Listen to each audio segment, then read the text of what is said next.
연약한 우리를 통하여 일하소서 하는 것처럼 하나님이 일하시는 것은 은퇴하고 안 하고는 상관없는 것 같아요. 그건 상관없이 그걸 초월해서 하나님은 일하시는 하나님이신 줄 믿습니다. 또 그렇게 하니까 또 그 말에 대해서 아멘을 또 크게 하시는 동정심입니다. 인간과 이렇게 만물의 영장이라고 말하죠.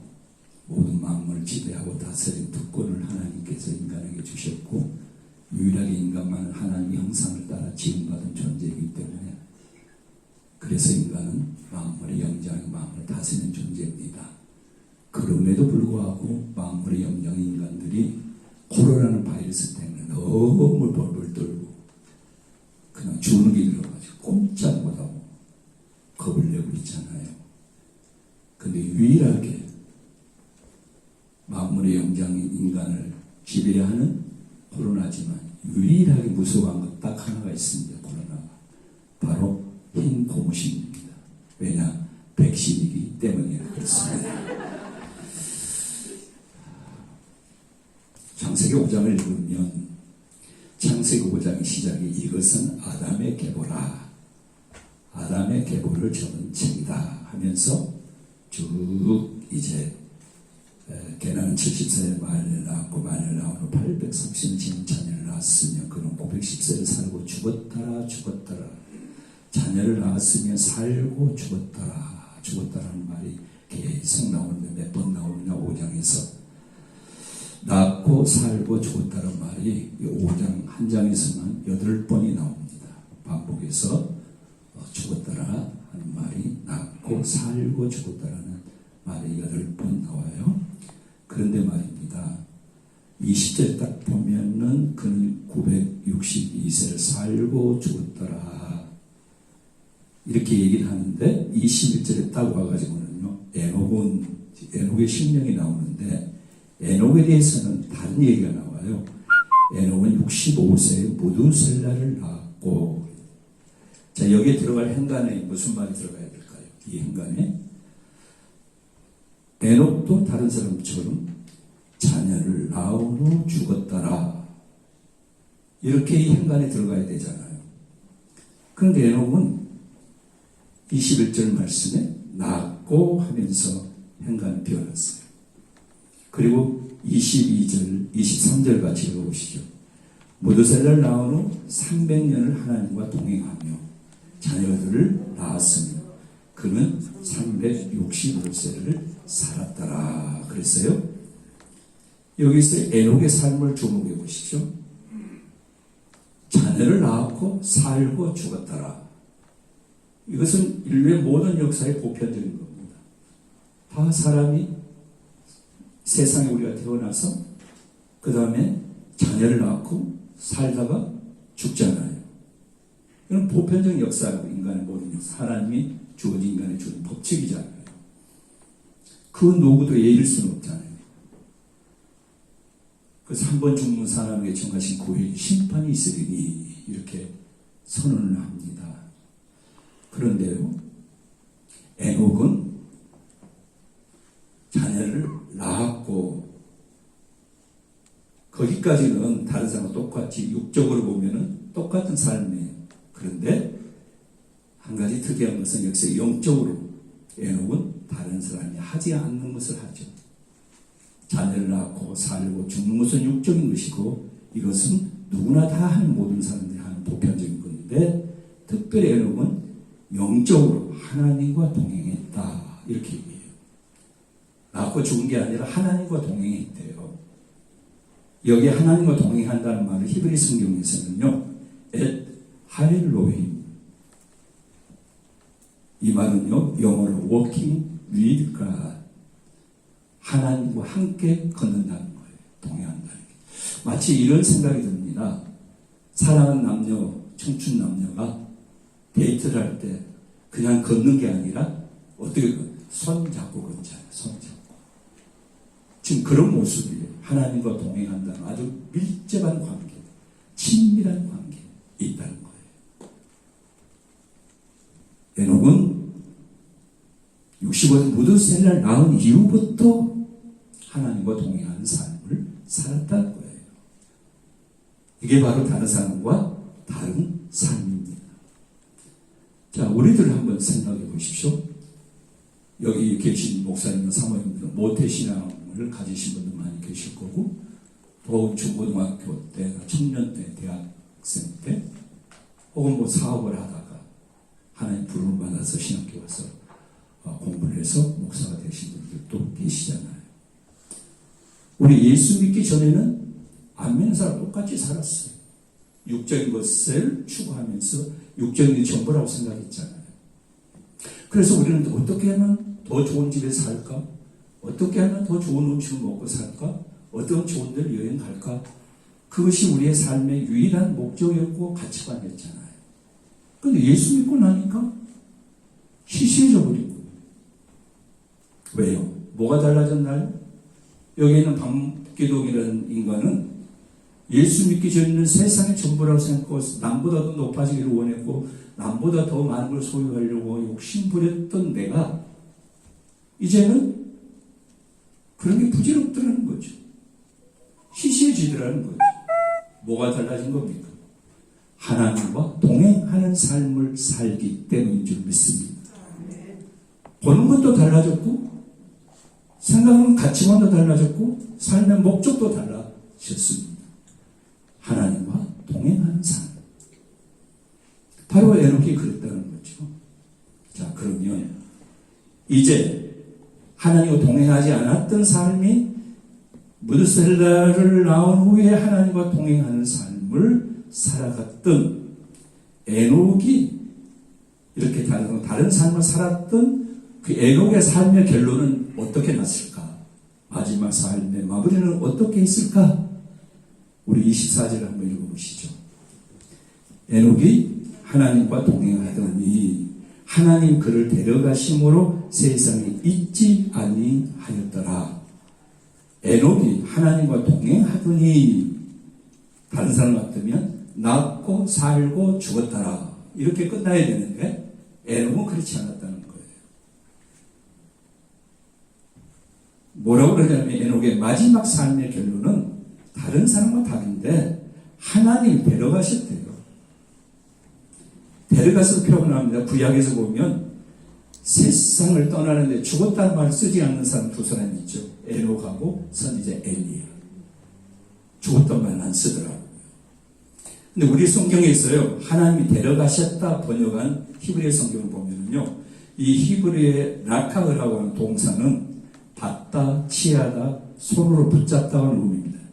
데려갔다, 손잡아서 끌어왔다는 거예요. 끌어왔다는 거예요. 이게 바로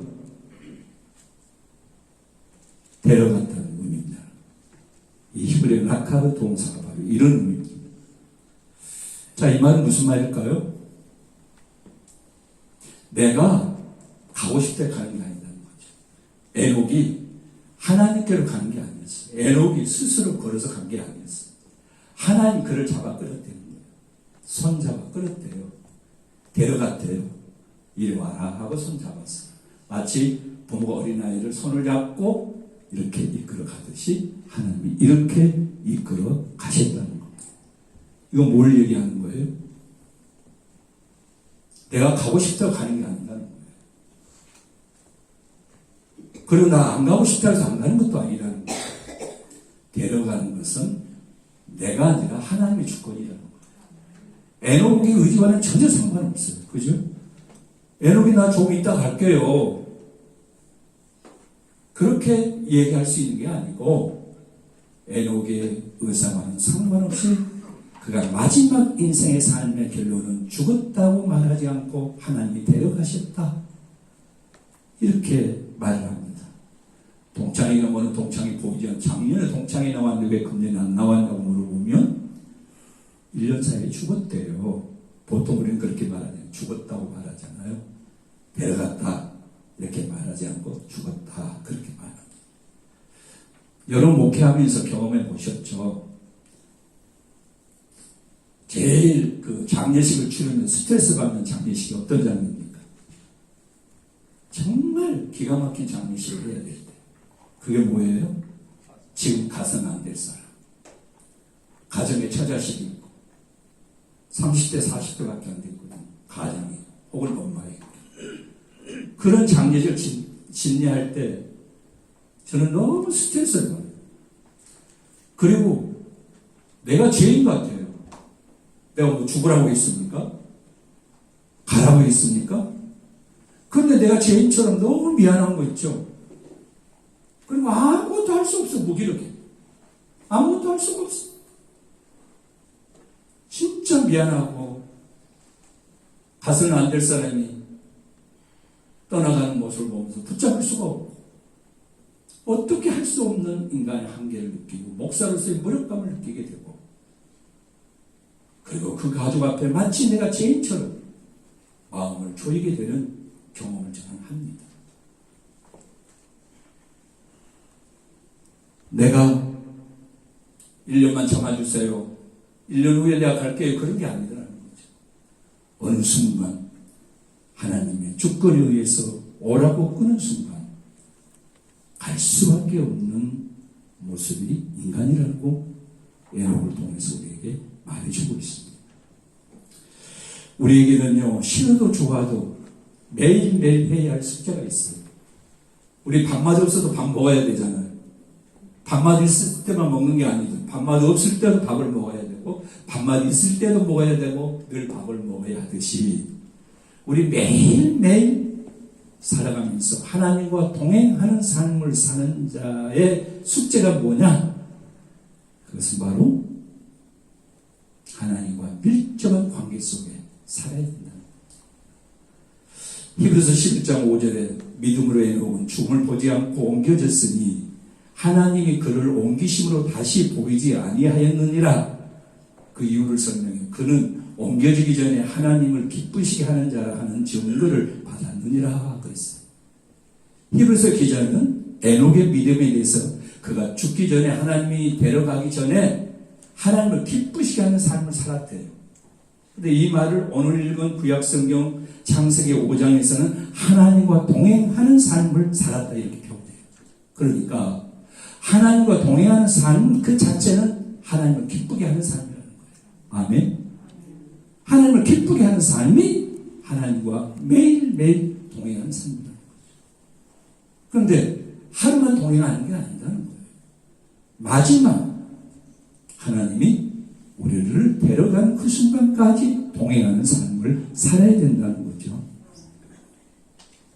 근데 밀접한 관계를 우리가 하나님과 관계를 가지고 살아야 된다는 얘기죠.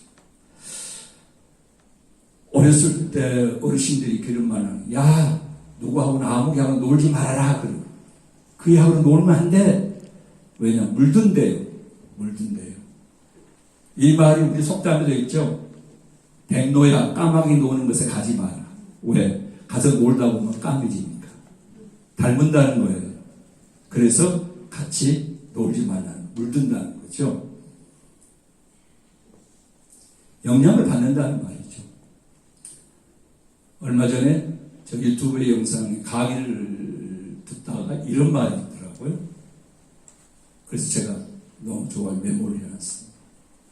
사람이 만나는 사람, 어떤 사람과 만남을 통해서 이 밀접한 관계 속에서 영향을 받는데 1대1의 관계는 15% 영향을 받는데요. 그 사람에게서 내가.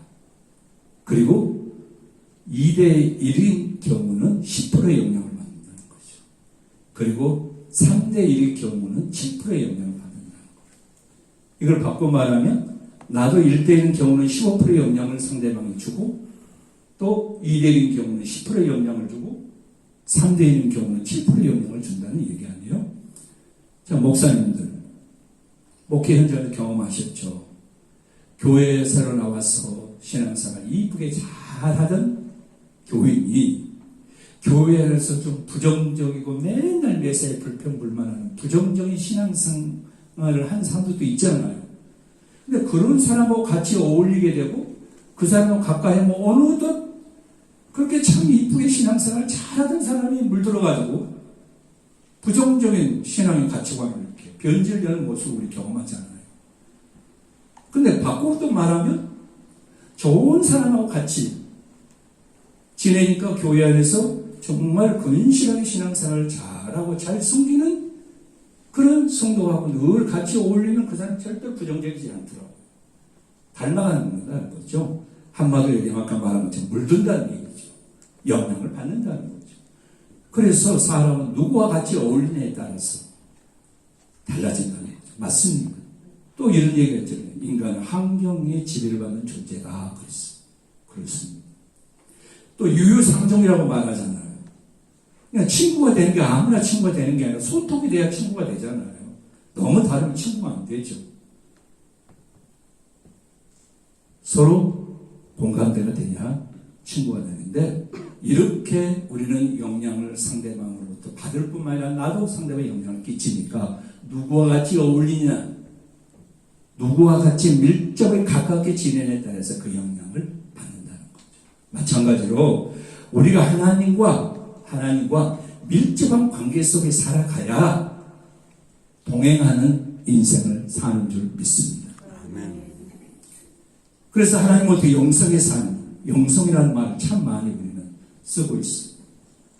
영성이라는 말을 영어로 spirituality라는 말인데, 이건 영에 속한 거다, 이렇게 말해요. 그 사람은 영성의 사람이야. 그 목사님 참 영성의 삶을 살아. 그건 뭐죠? 영적인 가치관을 추구하며 산다는 거죠. 이 말을 바꿔 말하면 하나님과 동행하는 삶을 산다, 이렇게 말할 수 있는 거죠.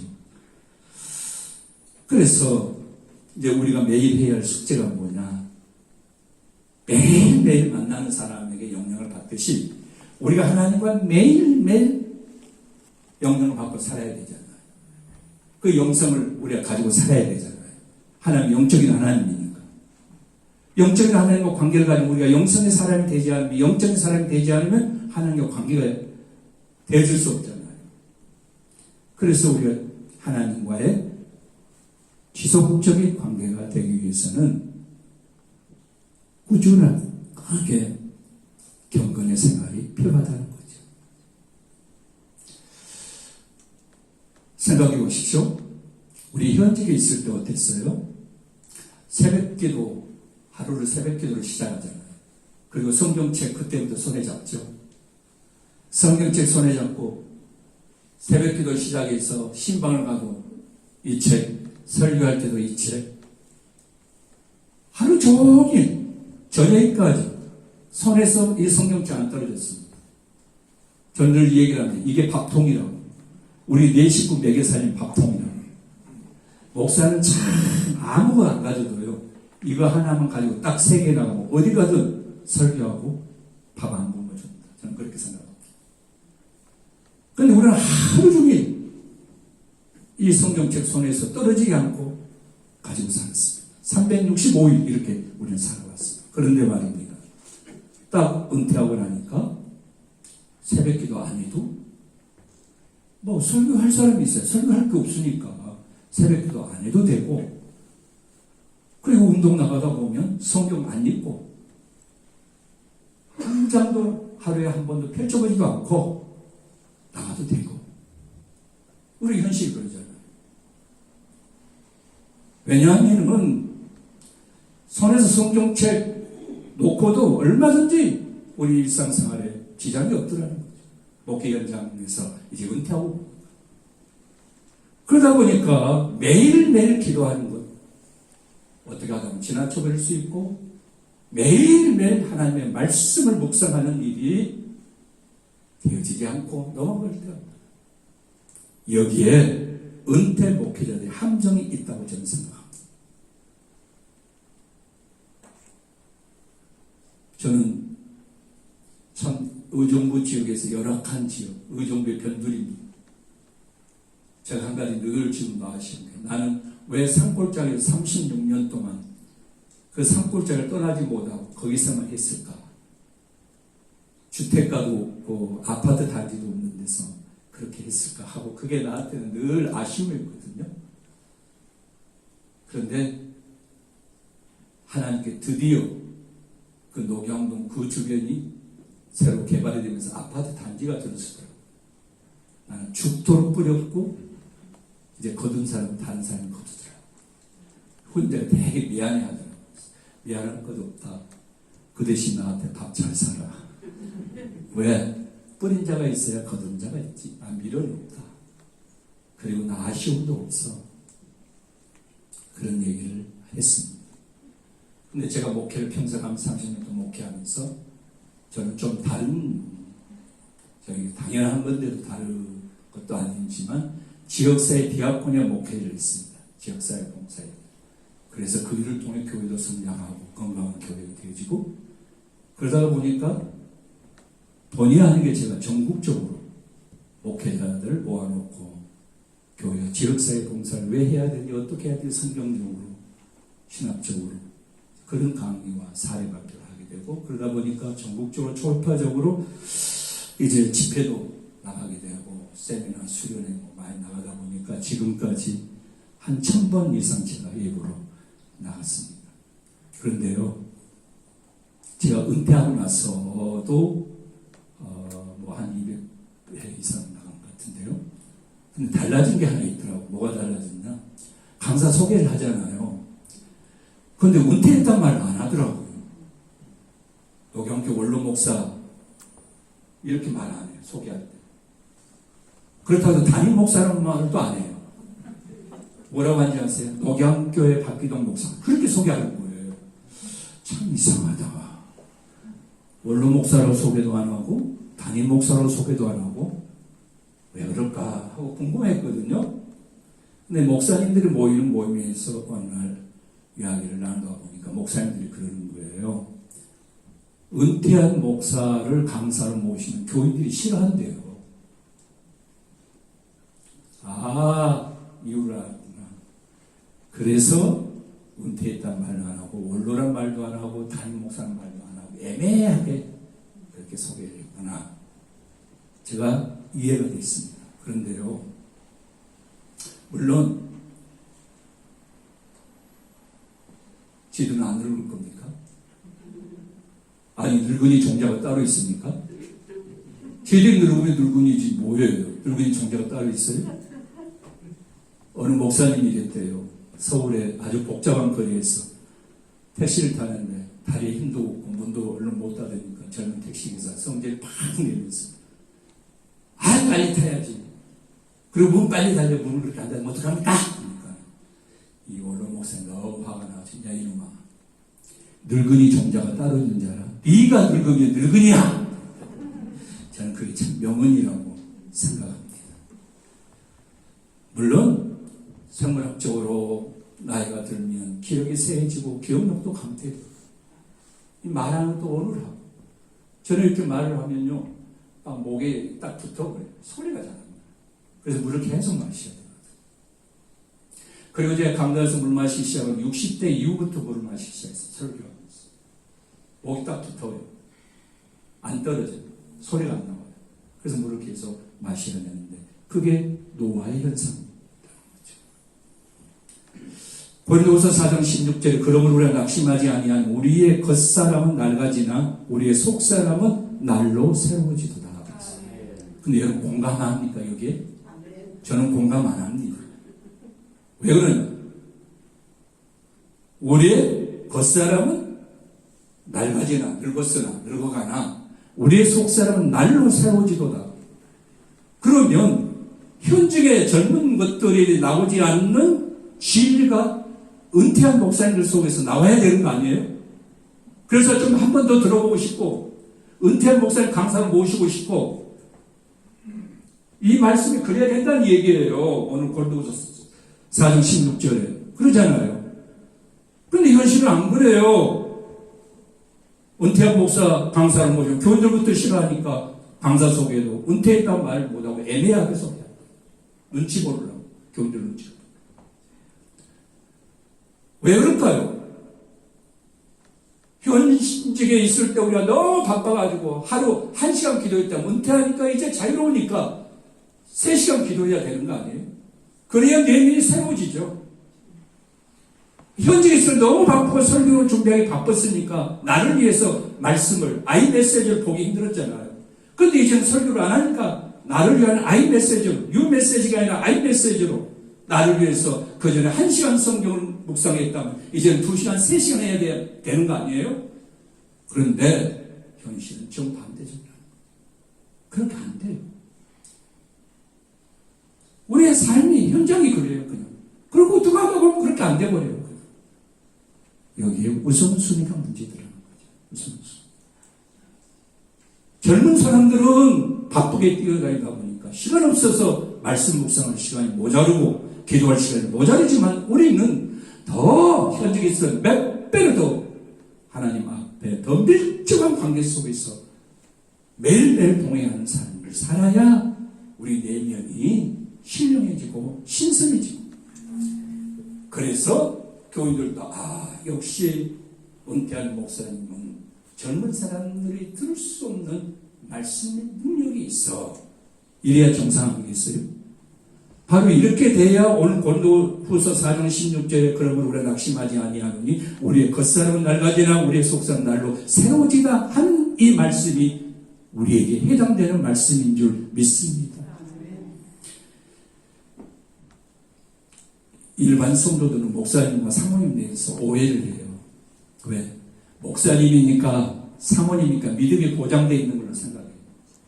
근데 우리끼리 있으니까 얘기해 봅시다. 그렇습니까? 여러분 실제로 일주일만 말씀 묵상 안 해보세요. 성경책 손에서 안 들고 일주일 동안만 성경 안 펴보고 있어 보세요. 그 다음에 일주일 동안 기도 한 번도 안 해보세요. 어떻든가요? 영적으로 무감각이죠. 무디워져요. 그래서 일반 성도들은 교회를 소홀히 하면, 예배를 소홀히 하면 타락하잖아요. 왜? 영적 감각이 무디워져 버리니까. 그런데 바꾸어서 우리가 매일매일 말씀을 묵상하고 그리고 기도해 보십시오. 꾸준하게 일주일 동안 그렇게 있을 때, 할 때와 안 할 때 차이가 뭐든가요? 이렇게 우리가 영성의 생활을 계속 지속적으로 꾸준하게 하게 되면 영적으로 예민하게 하나님의 손길과 인재 숨길이 느껴지는 줄 믿습니다.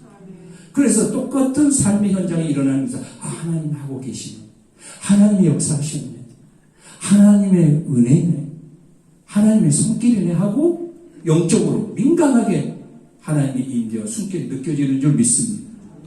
그래서 우리가 말씀과 기도 생활이 얼마만큼 밀접하게 하느냐에 따라서 우리의 영성의 삶이 달라지더라는 거죠.